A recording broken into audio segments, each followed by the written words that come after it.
I encountered 5 gentlemen by the way, street side, just stepped out of a vehicle, was about to enter a shop. Then they came up to me and said, you know, Mr. Samoa, Nana said free education. But what else? We are the youth. Are you? I said, yes. Nana is talking to you, the youth, because we are looking at investments that can have catalytic effect so that they can create multipliers all over. And it depends on that generation. And that is the generation Nana is speaking to. And they said, well, sometimes it appears as if the politicians are at cross purposes and we really don't know where to find our level. So what is it about this game that should concern us? But we are concerned because we are going to vote. It set me thinking, because clearly the campaign has started. MPP has had its regional rally. NDC has followed suit. What is pushing those rallies? What will push the campaigns? We believe it's going to be a big ideas campaign, because that is what the youth are looking for. We believe Nana has already set off. But in order to add gravitas to it, I don't want to look at it in terms of only what the MPP think we are doing right. I have dared, once again, to call on the youth development guru, an independent advocate, very strong-minded viewpoints on development. Golden Future Promotions Chief Executive Officer, Mr. Charles Sam, to help us tonight to analyze the big idea and how the big idea determines the big push.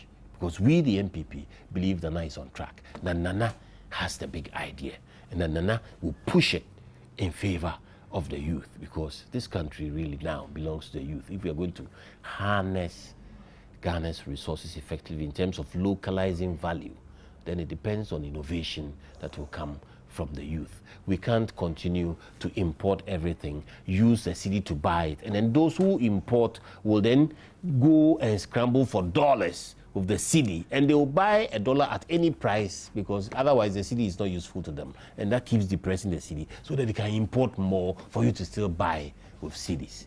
We go round and round and round chasing our tail. Is that value for us? Where is the big idea? Where will the big push come from? Charles, you're welcome. Thank you. It's been a while. Good to see you. Yes, I was out for a surgery. Oh, okay. And I hope you are better now. Yeah, very well. Thank God. As long as I keep doing what I'm doing for the young people, God is going to keep me alive. Excellent. Excellent. And He will give me a wife too eventually.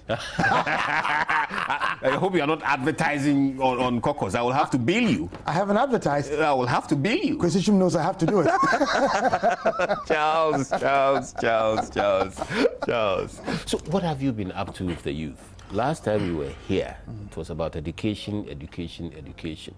Fortunately, a spark has come into the whole business about education. And unfortunately, it appeared to have come from the wrong angle, whether it's affordable or not. But we are saying it is content premised on the fact that everybody in Ghana deserves a certain level of capacity to read, write, and engage the political and socio-economic process, beyond which, if they can afford to do other things and deepen their brain, they have the opportunity. But that basic level. So the core idea is that Nana is saying, I'm extending basic education to SHS level. That's the first step. Then the second step is that it will be free.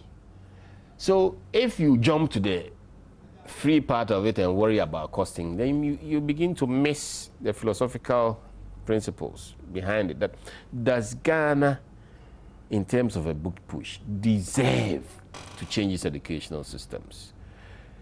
In any event, we are pushing that. For the MPP, we believe that this is the biggest idea this campaign can have, because it has transformative power for our country. What have you been up to with the youth recently? What have you heard since you came back from surgery? What is bubbling on the ground?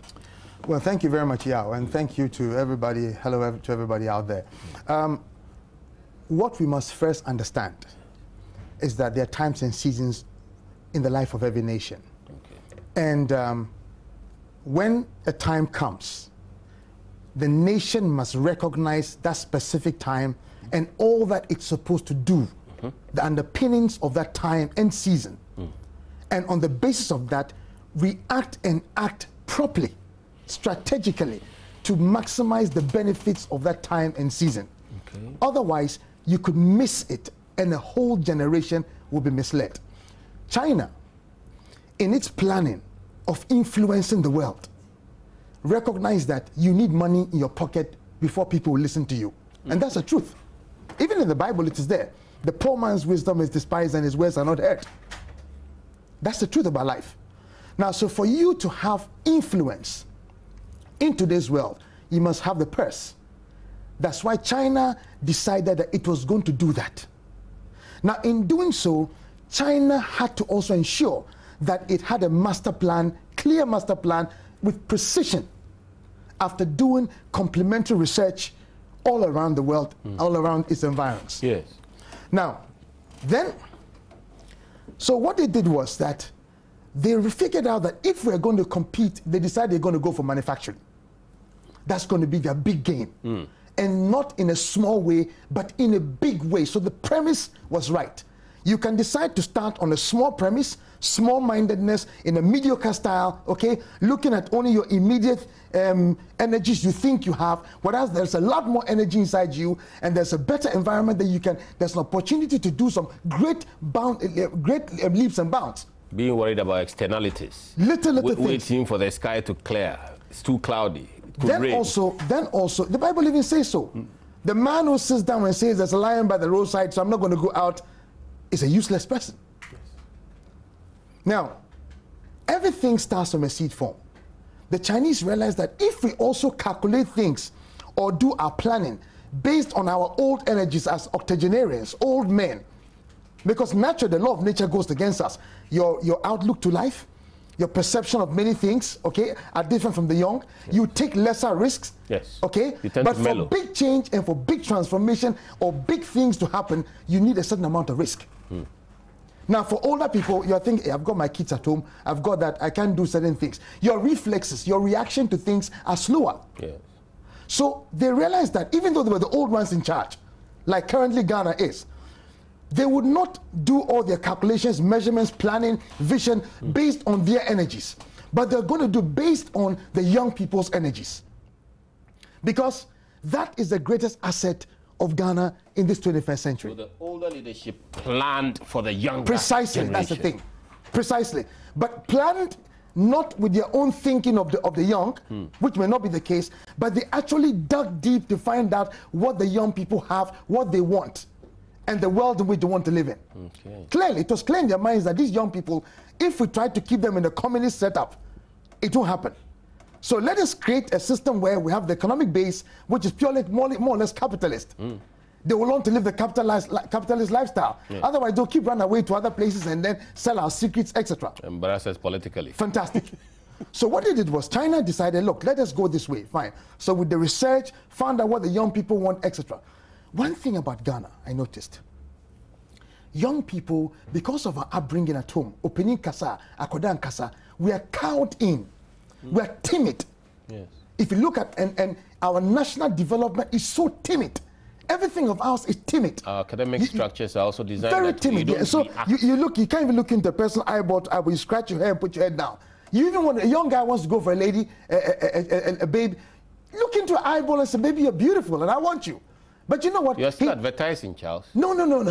We're dealing with it. You see, we are stripping the game down to everybody's understanding. Yes. I am interested in the broader based prosperity agenda. Yes. And for that to happen, it must take a commitment on the part of everybody from top to bottom. Okay. Change at every level. That's how it's going to happen. Right. The president can declare a very powerful vision and everything, and if those underneath don't engage to do it, nothing's going to happen. Okay. Now, so he scratches his hair. It's an inferiority complex, a deep-seated one. We started from the home. Continue with our educational system, which doesn't teach you to be independent, which doesn't teach you to think for yourself. The Asians realized that they had good education, but at a point in the 80s, they realized, no, there's some disconnect somewhere. America seems to be ahead of us. Okay. Why is that so? In the creative industry, they realize that they are taught to work hard, study hard, put in all the effort, and they work hard to get results. But then they realize that you are not taught to think for yourself. America teaches you to think for yourself, to be imaginative, to use those human capabilities and abilities, your natural senses, your natural abilities, your aptitudes, all combined, using not just the intellect, but also a combination of the intellect and the mind. Using not just knowledge, but knowledge and talent, your natural game that you can play relative to yourself as God has given to you by nature. Now, China did their study very well. Then they decided, okay, we are going to go manufacture, including copying. Yes. We'll start by copying. They copied. But eventually, we are going to have homegrown innovation, which they are focusing on right now. We are going to start by reciting for examinations, but our education system has to change so that now we actually have truly educated people, not just reciting for examinations. No. People who will be asked to justify. Precisely, and can deliver, training the head, the heart, and then the hands. So, the moment he's realized that we're going to do this, then he did a bit of strategic thinking here. Now, Deng Xiaoping decided, okay, for us to do this, we would have to then, to compete with Americans and the Germans and the rest, we need the sharpest brains in China, the young people. So, for industrialization to take place effectively, you need the young people of this. It must be based on the young people of this country, the energies, the ideas, the thinking of the young people of this country. That is the reality. But where is the key? How do you free their minds? Because it means you need to get the older people to accept that there must be innovation, and that where there is innovation, there's likely to be mistakes made.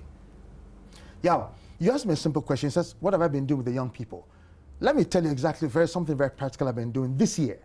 Knowing it's an election year, I plan for it. I have been around setting their minds. You see, what I've been doing is changing their mindsets from depending on everybody else to depending on themselves. Training to do more for ourselves as young people. Training to be independent, to be logical in thinking, to be creative, to learn the how to do, to learn the how to think, to be more pragmatic. That's what I've been going around in churches, mosques, Islamic institutions, communities, schools. I've been doing this on the ground. Seminars, everything. That's what I've been doing very quietly on the ground. Now, it's gotten to the stage where I recognize it's an election year. So, if you're going to go into that area, let me take my first break, because it's going to be a big one. Can I just round up something quickly? Go ahead. Then we can kick off when we come. Go ahead. Set the premise right. Yes. An election year. Now, all that I've been talking to the young people about, how do we practicalize it? Apart from their individual lives and groupings that they've been doing, etc. I said to myself, we must situate everything within times and seasons, within history. At 55, I am declaring, because it is so, that this election should be the cutting point for fixation or a fetish or dancing around stability, peace, in terms of economics, in terms of the democracy we are practicing, in terms of our lives in general. The stability, peace, and everything for the last 2 decades, since the Fourth Republic, we have done quite well as a country. Trust me, some of the worst economic figures in other countries, people were able to produce so much out of it. Now, so I am now situating it properly, that the next election, 2012, December 7th, is not an election like the normal thing, dwelling on peace, stability, what we've done to now. Because clearly, we are far behind time. There's been a disconnect. Since the time Kwame Nkrumah left, we have gone down the garden path of self-destruction, mediocrity, and and we haven't achieved anything. I'll be honest with you. Compared to other nations we started with, Ghana, I say so, that within that context, we have failed as a nation. Are we that much of a failed state? If we continue to consolidate peace and stability without taking risks, aren't we then stagnating? A major statement made there by Charles. I'm almost frightened. He thinks Ghana is close to a failed state to the extent that we are focusing on stability in economics and peace. And for us, stability clearly means conforming to certain internationally accepted indices, which really may not impact your economy in terms of the real sector. You're looking at inflation targeting, you're looking at GDP growth rates, where some have said you can have GDP growth without any energy in terms of jobs being created, or even the arguments about growth with development and growth without development, balanced growth and all that. He's attacking that now. We are looking at building up an international reserve and how that impacts on your people. These are the things we chase. Do they really make a difference to the people in Ghana? He thinks not. And he says that is stagnation and that is a sign of failure. You go to peace on the political front. What really do we determine as peace? Where the boat is not rocked, where no innovation, where there isn't heated engagement about the future, where the institutions are left to lie because that's the way we've done it for centuries. No risks are taken on the political front, and that's peace. Nothing happens. Peace doesn't drive the economy, and he thinks focusing on these are simply symptoms of a failed state, and that to him, this election must move us away from that. Charles. Yeah, thank you. It is important that at this point in history, we must understand clearly that we have failed as a nation.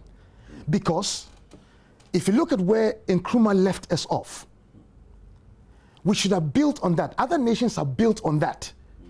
We had a base, we had an industrial foundation, we had a solid educational foundation. Trust me. We had, we also had, for instance, the Academy of Arts and Sciences, a setup clearly for scientific and technological development, which when infused into national development, economic development, and everything that has to do with our lives, would have made us, would have given us competitiveness, would have made us produce more, would have given us influence around the world. But it has not been so because we failed to continue or build on that foundation. The wallet is empty. Yes. We can't call the shots. Precisely. Now, so with that, you recognize that we have, after how many years, until probably somewhere the Fourth Republic, where we started some wobbly acts of getting our act together and trying to move on to now. But since the Fourth Republic to now, how many years now? We started 1992 to now, how many years now?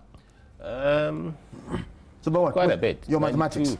Well, I count on my fingers. 92 to 202, that's 10 years. Good. And then 202 to 212, that's another 10 years. Say 2 decades. Yes. 2 decades is a very long time to have been dwelling and dancing agbaja and bobobo around stability and peace. Five political generations. Planned democracy. Planned democracy, which we, with all these accolades that we enjoy and we tout, should yield certain specific results. We must be able to leverage that to generate lots of jobs, industrial development, okay? Export of all kinds of things around the world. So capturing local money and international money as well. We should be able to use that also to have created a center for offshore banking and captive insurance like Singapore did, so that all these countries around will come here to do their transactions like China did in getting money into itself from Singapore. Because people trust Singapore then. People trust Ghana. Ghana is more stable, Ghana is more. But it's not dancing around this thing. Now, it goes to tell you that we have had managers all along till now. So what we need at the cutoff point should be the next election. Since we like dates and events, let's use the next election, December 7th, 2012, as a cutoff point for the dancing around the fixation, the fetish of stability, to moving into growth, rapid growth, exponential growth, and massive transformation, which is the big game. The playing field must now change. We cannot play on that small, tight playing field that we've been playing on before. The approach to doing things that has got into this mess we're in must be different from the approach we're going to use to get out of it into major transformation. Let me give you an example. When Deng Xiaoping thought of doing this thing, he didn't think about doing anything small.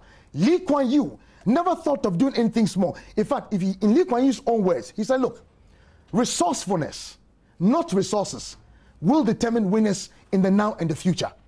And he believed so much in it that in the Singaporean was so much capability, ability, that if you transform that capacity, harness it properly within them, those people can harness and change anything in the world and influence the world. So let's break it down.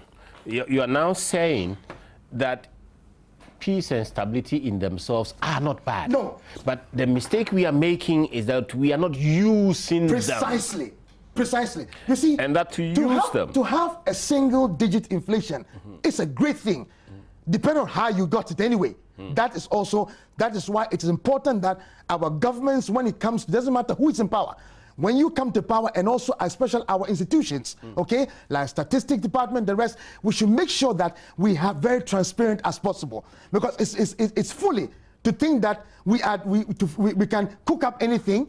And I'm not saying that's what is happening. I'm saying that it's fully to think we can do that and think we can succeed in life. It will fail as a nation. It's not an end in itself. It's not an end. So having, let's say, single-digit inflation of, say, 2, it's not an end in itself. It's a means to an end. So it's not a time for us to jubilate. We see, we must have real achievement.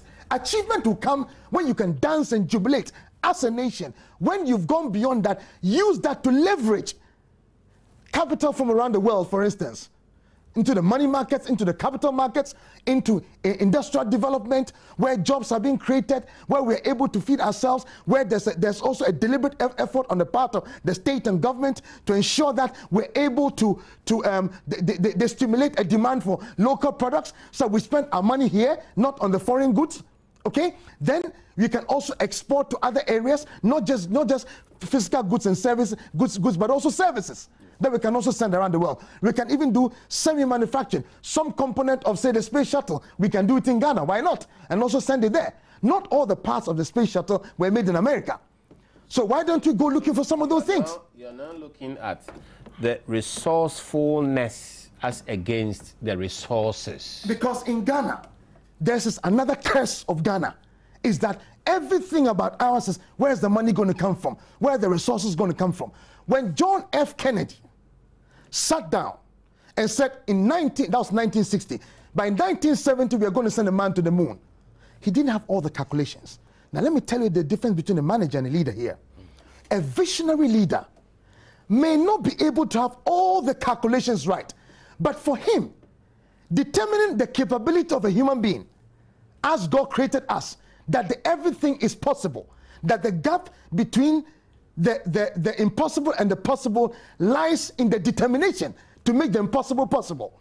That many have challenged themselves, a word that is lost in Ghana now, to be able to do great things. We too can do it. If you don't dream, you don't actualize. You don't. When Brazil wanted to make the big change, they said we will go for big change. Go and check up. They never said small change. When the time comes when the little things you've been doing, you're building schools, which you have a deficit anyway.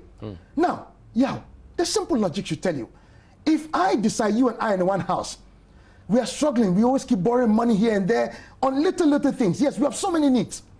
But then, if we decided, look, let's get out of this once and for all, what do we do? If we keep earning our salary and keep borrowing money, we will never come out of this mess. Let us go for the bigger game. Let's go do business.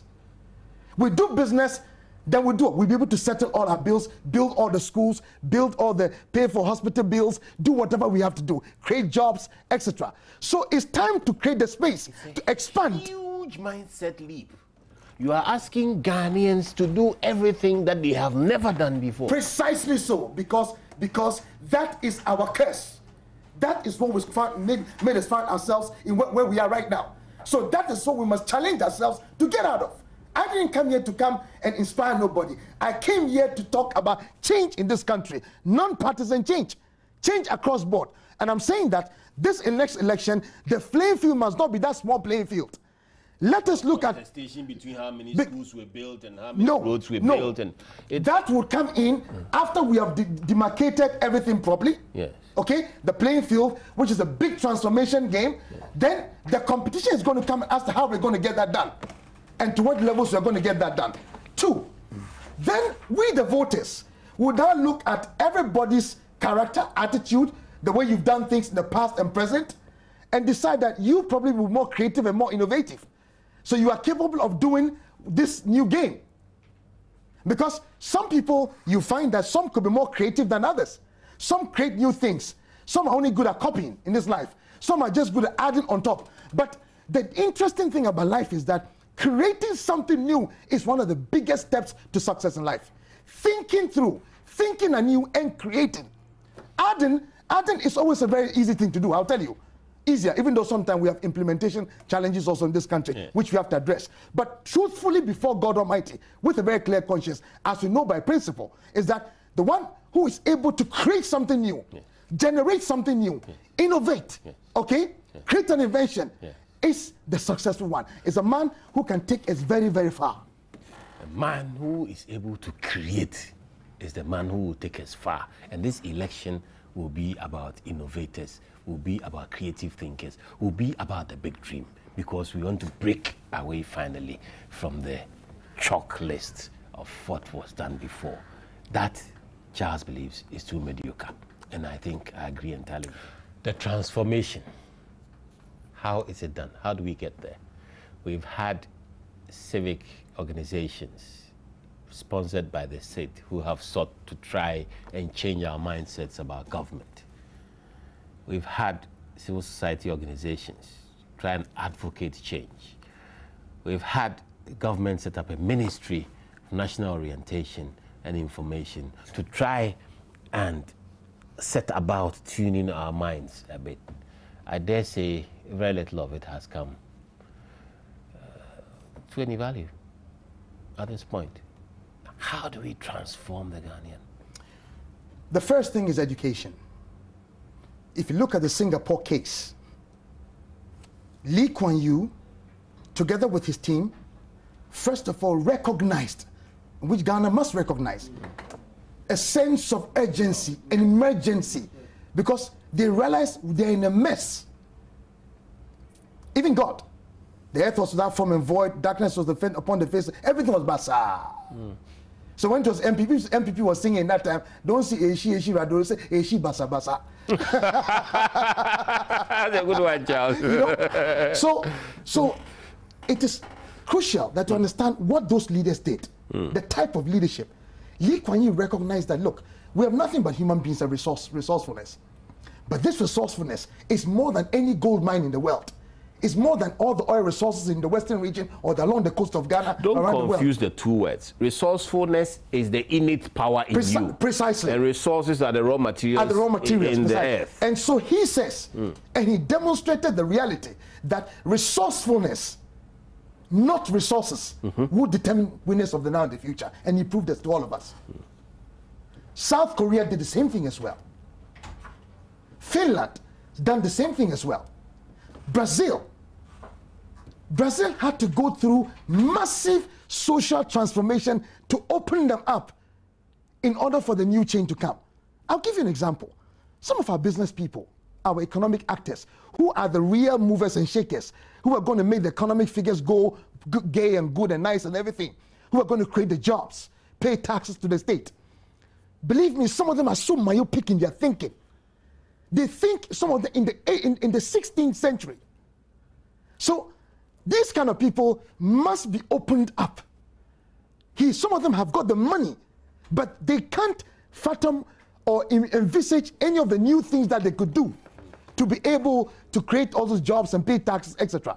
So then the state's job right now is no longer the macroeconomic stability thing dancing around it, but now the move forward is that these existing business people, we must now focus on expanded economic activity, because that is what to pay the taxes, that is what is going to create the jobs, that is what is going to make sure that, you know, life gets better for all of us, reduce crime on the streets of Accra. That is what is going to happen. But you see, the question at stake now is whether and if we have the ability, the capacity to trigger the change. Because to get change, something must happen. Now, is it a leadership factor? What really is at stake now? What kind of spark are we looking for? Is it a leader with a certain kind of personality? Is it a leader with a dream? Is it a leader with charisma? Who is it? Is it the person or the circumstance? Is it desperation that triggers all of us to move? What will lead to the critical mass that will bring about that transformation in mind and everything? Yeah. You see, this is another problem of Ghana or Africa in general. Everybody is looking at who is going to drive the vehicle. But we must first look at the developed mobile. Your economy. Is it structured as a developing economy or a developed economy? The fundamentals that you use to measure your economy are clearly that of a developed economy. You are importing the thing out and placing it here. It doesn't fit in here. We have a peculiar situation. Singapore dealt with a peculiar situation. Everything Lee Kuan Yew did was focused on their peculiar situation. I'll give you an example. Elsewhere in the Western world, if inflation should drop by even some decimal points, okay, it's somehow, you go into shops and somehow it reflects on prices in shops. Yes. Somehow, yes. No matter how small. Yes. But Ghana, no, because our cultural setting is different, our mindsets are different. We have greedy business people who want to make all the money, and sometimes at the end you blame governments, but let me tell you, it's also attitudes as well. Everybody wants to increase the price all of a sudden. So there needs to be a social transformation, a new education, a new Ghanaian oriented, in addition to the developed mobile. From the education. Precisely. Number one is education, because education feeds every sector of our national development. If you want to succeed, Lee Kuan Yew said, look, if I'm going to create an elite economy, second to none in the whole of our region or even in the world, an entrepreneur economy, a service economy, offshore banking, captive insurance, and all the rest you can think of, then we need an elite leadership at all levels, not just political. Elite leadership politically, elite leadership in business, elite leadership in education, okay? Where you have headmasters or head teachers who are not just head teachers because they've been to school before or because they know how to teach, no. But we have head teachers who are now doing specialist courses on head to school management, the modern day classroom, what it's all about, how to relate to teachers. There's a conflict between them and teachers. Constantly, I'll tell you. So it's important that we have that supervision in schools. You must have a more innovative way where the schools themselves can do that. Supervision in schools, absolutely important. So many classrooms in Ghana, nothing happens there. You can decide to pay free school fees for everybody. Have it free to whatever level. But go in and not do much. The quality is absolutely important. I want to focus more on the quality of education. Yes, by all means, let us get everybody on board. And since Kwame Nkrumah Day 1, this plan was there to ensure that we have free education to a certain point. And we need it as a country. In our constitution, it is actually there as well. The 1992 constitution, it behoves on us to do so. So yes, we must challenge ourselves to do so. And I've been talking about this long before anybody mentioned it. I mean, the recent people. Kwame Nkrumah had mentioned that, yes, and I've read that. But then Nana talk about Nana Addo Dankwa Akufo-Addo, and those who know, I've been talking about this long time ago, that we need to capture everybody in. Why? Because if we don't, we'll be creating a danger to our society. Because the uneducated ones, trust me, their understanding of issues, okay, their appreciation of many things, okay, and even their contributions also to national development, no matter how small or focused, okay, will become a disaster for all of us. And we shall all run away with all our prosperity in this country. We'll run away somewhere else. So even if we had to stop paying for everything else and pay for the education, would we be on track? Listen, let me state very clearly that I don't see how that is not achievable. Let me say it again. This is doable. This is achievable. One, if we decide, we can even decide that we should agree as a country that we are going to do this. Lee Kuan Yew decided we are going to do this. Not everything happened every one single day. Yes. They phased it up, yes, because that's how a vision is yes, put in place. But you must agree that we are going to do this and then make sure that it's as ambitious as possible. That if we agree as a country and a nation, if I'm head of state and I want to push this, I would talk to the whole country. Let everybody appreciate the fact that if we can have the best of education, get everybody on board, make sure nobody's left out, okay? And then make sure that we have the best of qualities, different gradings, okay? Those with the, certainly we can grade them, those with who are of a high IQ. Of high IQ. Let's say in every society, out of every 1,000 kids that are born, there are a certain percentage that are near geniuses. There's a certain percentage that are above average. and then there are morons. Morons don't mean the person is stupid. It's simply because their IQ levels, processing capabilities, identification of certain colors and differences, that makes the difference, okay? But in every nation, like Lee Kuan Yew said, it is the elite, the best minds must run our nations. Business, schools, hospitals, political leadership, the best must run our country. So we must now focus on that best. Now, if I'm head of state, I would explain to our people the downside of not having that done and the benefits of having that done within the context of our global development, our transformation development, and our onward march as a nation to make sure that we are coming up with our best. With that, everybody would appreciate clearly that we must sacrifice everything. The word is sacrifice. A nation must then sacrifice, do everything. Cuba did it. They sacrificed so much comfort just to make sure they get certain things done. They do away with America. They did it. And every other nation can do it. There are many other examples.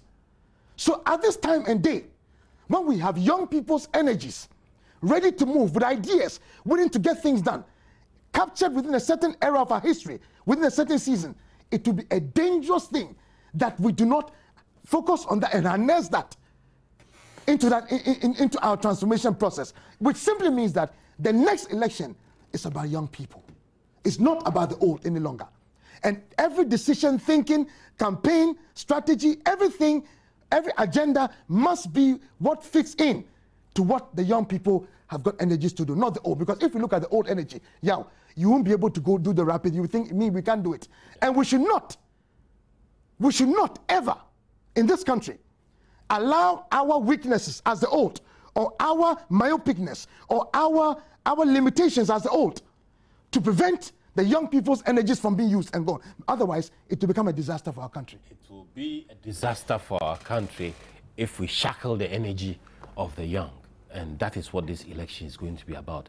Breaking the limitations, breaking the barriers, and getting the energy out, taking a risk that can transform this country and demonstrate a capacity to be innovative, creative, and accept responsibility for the things that we choose. Charles, let me be a bit naughty here. Once I have you, can you hazard something about costing? Do we really have to step back entirely from that? Or you said somewhere that that shouldn't be a limitation at all. It should not. Yeah. The important thing is to decide that the rethinking process, building of the confidence that we are going to do this as a country, because we must do it or die as a nation. Die in the terms of competition. This earth, it becomes a necessity. It's a necessity. We have no choice as a country but to go that way. That small game thing is over. The game must change now to big dreams, big things. Others have done it. Why do we behave like helpless people? So if we don't fund it, we are just trading off our future. What do we do? We talk about expanding economic activity. I mentioned that now. Yes. So what do we do? Initially, for instance, for businesses, we begin to now think of how existing businesses are going to grow and expand. What do we do? They need things like management knowledge, etc. So government decides to pay money, the state to put money into resource people to train all these people, give them better upgrading of skills. Yes. All the corporate companies in Ghana can tell you that after upgrading themselves, they're producing better, they're more efficient, they're more open-minded, okay? And they're getting better results. So that is what we need to do. Fine-tune the existing that we have, expand, do some diversification. Okay. Now, if one company can do, say, cocoa. I have a call. Okay. Hello. Hello. Yeah. Good evening. Good evening, sir. My name is Alasan. I am very aware. The whole world recognizes Alasan once you open your mouth. Hey, you are giving me a lot of promo. It has been a long time. People have been calling to ask me whether I've traveled out of town. I said I'm around. Sometimes I don't get through. I think that. Thank you very much for bringing such an intelligent man to come and educate the people of this country about the ideas. And these are kind of the people that we need in this country. Because anytime that somebody come up with a good idea, people look at in political lines. And I think that Mr. Chasam, He's talking about the development of this country, and he's talking about the future of this country. He's not concerned about that. He's not concerned about a political party. That's why he's talking about that. That's why Nana Akufo, anytime that he's talking about big dreams, people don't understand. I remember very well when 2008, when we were about to go to the election, Nana Akufo was talking about Northern Development Fund. The then vice presidential candidate, John Mama, mocked at him, and he even told him that if you know how to raise funds, he should raise that fund so that we go and pay the debt of VRA. So, lo and behold, you people came to power, you turn out and bring Savannah Association Development. What has happened to it? Today, Nana Akufo is talking about free education, yet people are not saying that he cannot do it. He should come out and tell us how much is it going to cost. That's why I tell Mr. Champion that he has set several examples of world leaders who have a big dream, and yet they do it because of they have a committee. And I think that given Nana Akufo that opportunity, he's going to do it. Thank you very much. Hello? Hello? Hello? Yes, sir. Yeah. My name is Albert Frimpong, calling from Tsunami Atlantic. Yes, sir. You see, I want to appeal to Ghanaians. We should all come together to vote massively for Nana Akufo. Because now look at the Ghana. We cannot send our children to school. Look at the school fees. And Nana is preparing to come to offer us free education. So all the Ghanaians should come out to vote on 7th December for Nana Akufo so that he can come to power to rescue us. Because Professor Metz is carrying us. We cannot pay our school fees. We cannot feed ourselves well. Look at the situation we are. So I'm appealing to all the Ghanaians, those who believe that Nana Akufo will come and do, should come out and register so that they can vote massively for him to come and rescue us. Thank you. Joe, are you there?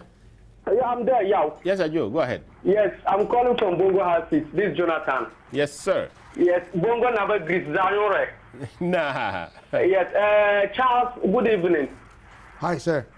Yes, in fact, Bongo, if you come to Bongo now, we are just watching you. It's like a stadium where we are watching a football match.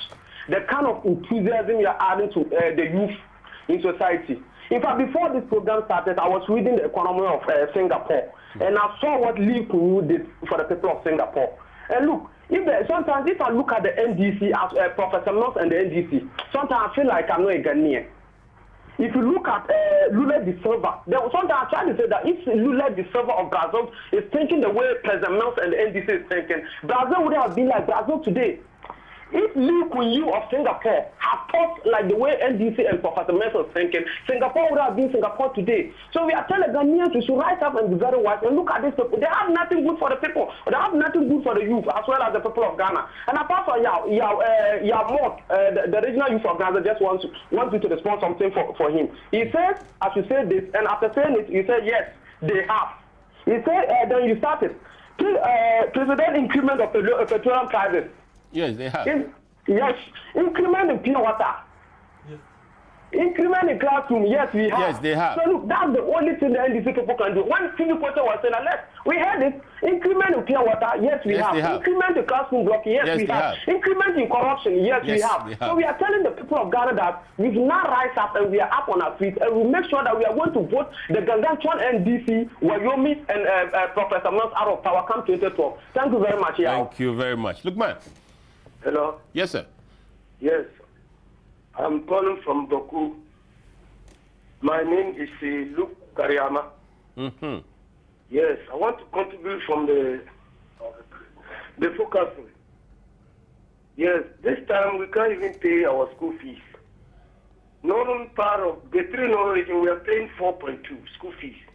And when you buy even the things, you can't even, it will be more than 4.2. So all before leave expenditure, 1 bowl of rice was 12,000. Now it's 40,000. So how are we doing now? We can't even buy anything, and we are still struggling to make it. Ghanaians are suffering. If only they would think about it, they should think, and then we'll change the new government and be free. Because people are there just chopping the money. We have been hearing. And the truth is there, and they can't even tell the truth. When they ask the truth, Atamas will cut it. The minister will come and cut it, and the judge will really cut it. So you should see about how the man is focusing. So we are praying.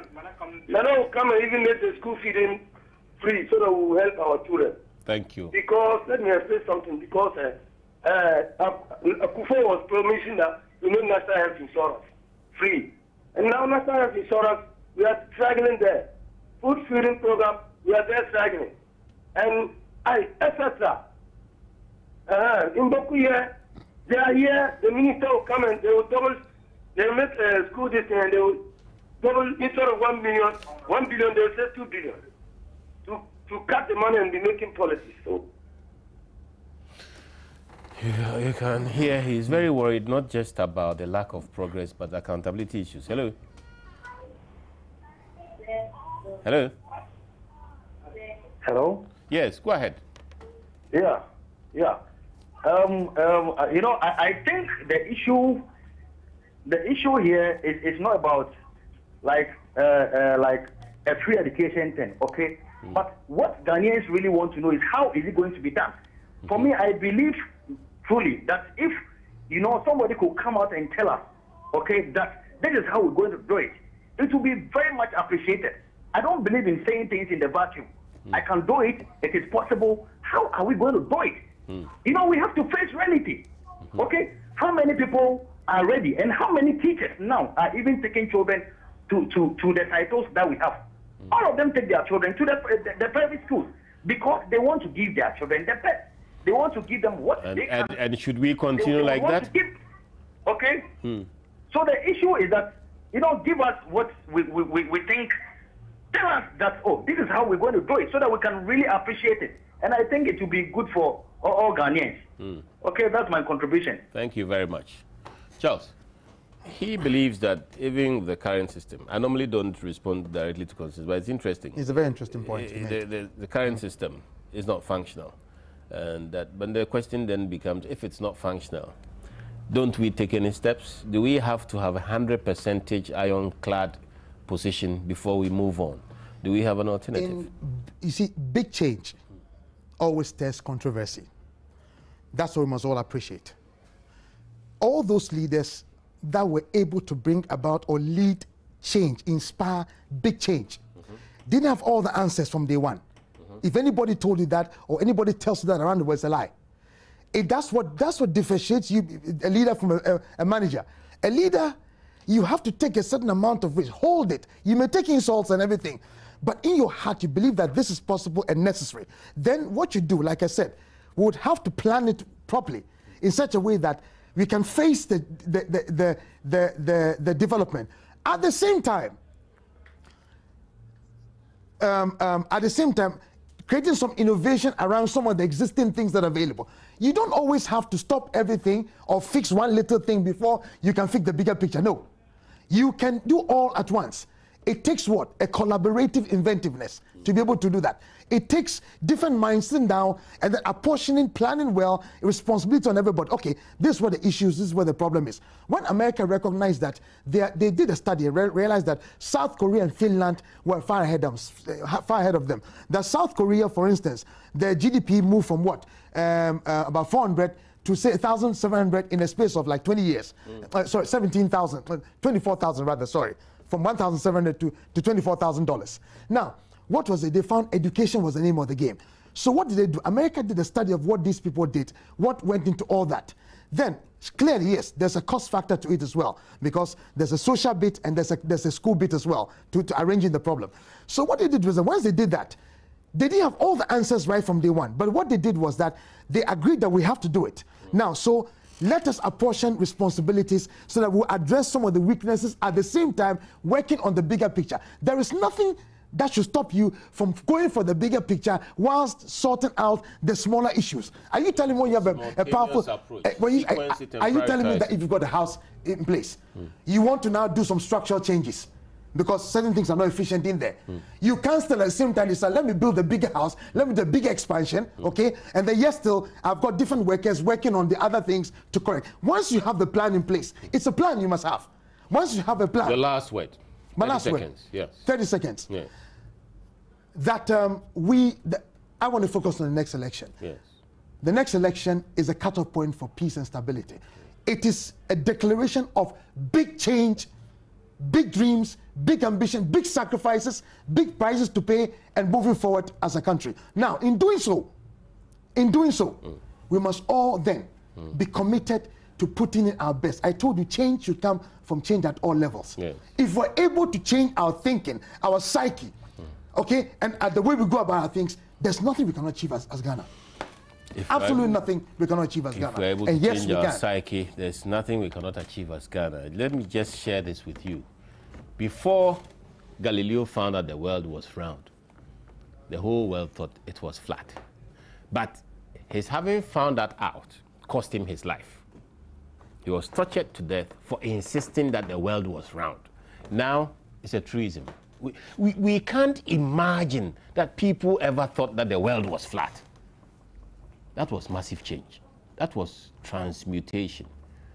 Change of so fundamental a level that you couldn't have imagined it before. But afterwards, it's a truism. So we can do it. And we are going to do it. We have no alternative. We can't continue as we have. One more thing, just quick one. Please. 10 seconds. 10 seconds. The young people of this country, this is my message to you. Nobody should be involved in insults, violence, or anything. You've got a better life ahead of you. You've got a future ahead of you. Now, do not carry the burden of the old, any old politician. Never, ever do it. It attracts curses upon you and will destroy your life.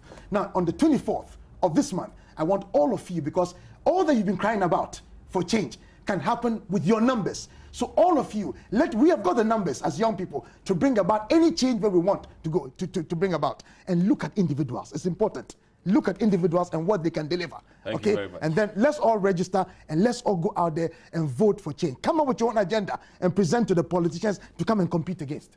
Thank you very much, Mr. Charles Sam, Chief Executive Officer of Golden Future Promotions. He says on the 24th, all the youth should come out and register and vote for change. It's been Minority Caucus. I have sincerely enjoyed this.